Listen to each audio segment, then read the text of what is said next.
Uno tiene deportes a lo mejor con un bajo nivel de gasto de energía, pero deportes que tienen un altísimo gasto de calorías, llegando incluso a 6.000, 7.000 calorías. Por ejemplo, los nadadores de distancias largas tienen que entrenar 5 o 6 horas al día y ellos requieren una gran cantidad de calorías en su dieta, versus a lo mejor deportes más de precisión como son el tiro al blanco, por ejemplo, que son deportes que tienen que tener una alta técnica, pero probablemente el consumo de calorías para ese deporte va a ser más bajo. Por lo tanto, como les puse ahí abajo, los requerimientos de energía van a depender de cada deporte. El golf o un trote suave se gastan más o menos entre 300 a 500 calorías por hora, versus lo que se gasta en el canotaje o en el squash, que llegan a 800 calorías por hora. Y esto es muy importante tener en cuenta, porque cuando uno quiere hacer una dieta para un deporte en específico, tiene que situarse en qué deporte estoy practicando, cuánto estoy gastando de energía, para poder definir cuánto uno va a comer. Cuando uno evalúa a un futbolista, por ejemplo, dependiendo de la posición que él tenga en el campo de juego, sabe más o menos cuántas calorías va a quemar al día. Lo mismo si uno evalúa a un tenista, a un trotador. Esto apunta a gente que hace deporte o gente que incluso no hace deporte, ¿cierto? Nosotros tenemos que definir cuánto gastamos a diario para poder determinar cuánto vamos a comer. Si comemos más de lo que gastamos, engordamos. Si comemos menos de lo que gastamos, bajamos de peso. Y por otro lado, aquí podemos ver cómo cada deporte va dando un biotipo distinto de persona. Por ejemplo, a un luchador de sumo no le podemos pedir que sea flaco, porque si pelea con un tremendo hombre, lo van a botar, lo van a sacar del cuadrilátero, ¿cierto? Lo mismo, un fisiculturista tiene que ser un hombre que come mucha cantidad de proteínas al día para poder lograr esa masa muscular. Por otra parte, un futbolista, como qué sé yo, como Ronaldo, un delantero, tiene que ser más rápido probablemente que tener una gran masa muscular. Los atletas también tienen biotipos distintos dependiendo de qué deporte hacen. Los velocistas son personas mucho más musculosas que, por ejemplo, los trotadores de maratón, que son mucho más flacos por el tipo de deporte que hacen.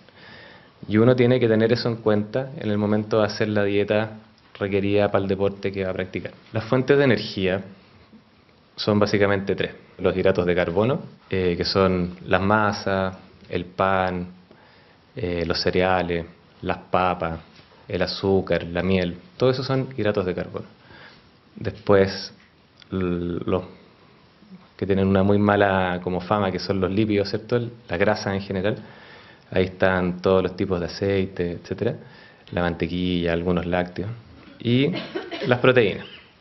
Ahora bien, si uno quiere hacer actividad física en deportes que duran más de media hora, 45 minutos, lo que más va a utilizar como energía son estos dos macronutrientes. O sea, uno no va a ocupar como energía las proteínas, sino que va a ocupar como energía los hidratos de carbono, es decir, el azúcar y las grasas.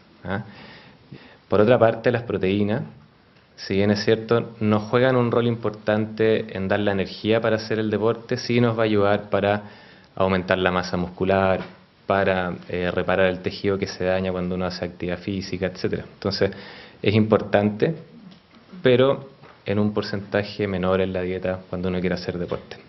Y como pueden ver, la proporción que uno utiliza en un deporte de baja intensidad, como por ejemplo caminar o en hacer bicicleta suave, es fundamentalmente grasa. Por el contrario, cuando uno aumenta la intensidad del ejercicio, lo que más uno consume, que son fundamentalmente el azúcar que está en los músculos y esta cosita negra acá abajo, que es el azúcar que tenemos en la sangre. Por lo tanto, esto es muy relevante en el sentido de que si uno quiere empezar a hacer deporte con la idea de bajar de peso, lo ideal sería hacer un deporte de más baja intensidad, pero de larga duración. Por el contrario, si uno quiere hacer un deporte más exigente, va a necesitar mucho más hidratos de carbono en la dieta para poder satisfacer la energía que tiene que crear. En la medida que uno hace deporte, el azúcar del músculo va bajando de manera muy muy importante en los deportes de alta intensidad. Y es por eso que, por ejemplo, desde hace un tiempo a la fecha ustedes se han fijado, por ejemplo, en los campeonatos de tenis, Los tenistas siempre comen entre punto y punto un plátano o toman un jugo con un poco de azúcar. En el fútbol la hidratación ya no es solo con agua, sino que le dan bebida isotónica, ¿cierto?, para poder ir complementando el azúcar que ha ido perdiendo. En las carreras que alguna gente de acá, imagino, habrá corrido, también cada 5 kilómetros uno tiene un vaso de bebida isotónica que tiene un poco de azúcar, ¿cierto?, para recuperar un poco el azúcar que va perdiendo, y eso nos permite mantener el deporte o la actividad física por más de 90 minutos. Si uno no comiera nada, en el fondo, y hace un deporte de muy alta exigencia, en general, a los 90 minutos uno se fatiga y está listo. O sea, probablemente se va a acalambrar, va a tener contracturas musculares, va a estar muy cansado y no va a poder seguir haciendo actividad física. Actualmente, para deportistas, un 60% de la energía que uno come tiene que ser provista por los hidratos de carbono, un 25% tiene que ser provista por las grasas y un 15% tiene que ser provista por las proteínas.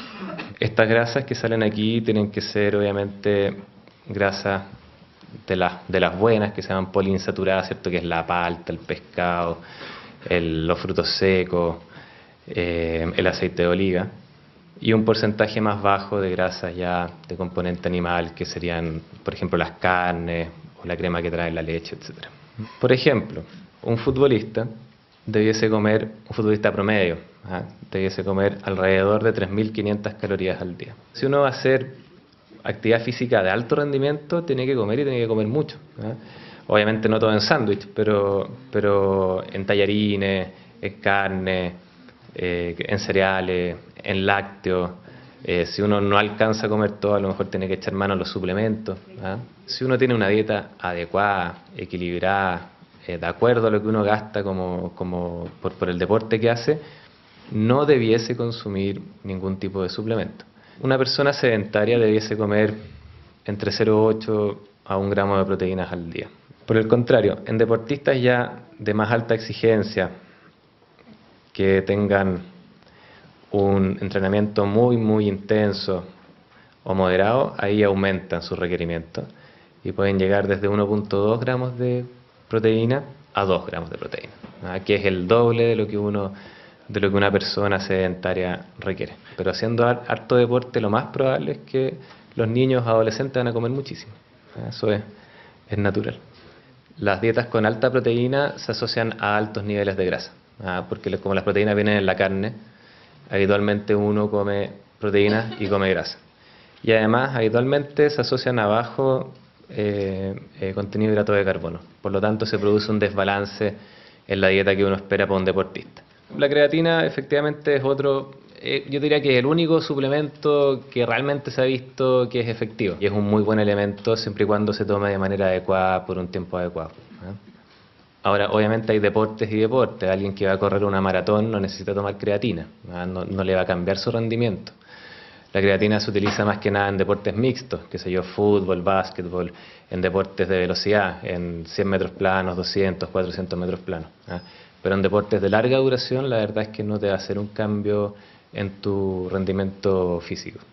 Bueno, y por último, aquí quería contarles algunas situaciones especiales en las que los suplementos sí son más factibles de ocupar. En deportistas vegetarianos, como les decía anteriormente, sobre todo los veganos, que son los que no comen ningún tipo de producto animal. En condiciones ambientales extremas, ¿cierto? Si uno va a los Himalayas, bueno, obviamente no va a poder comerse un bistec. Entonces ahí tiene que llevar algún tipo de proteínas, de alguna forma que sea más fácil de transportar. Sobre todo en deportes que incidan al bajo peso, como las bailarinas, gimnasia artística, o en periodos de entrenamiento de alta exigencia.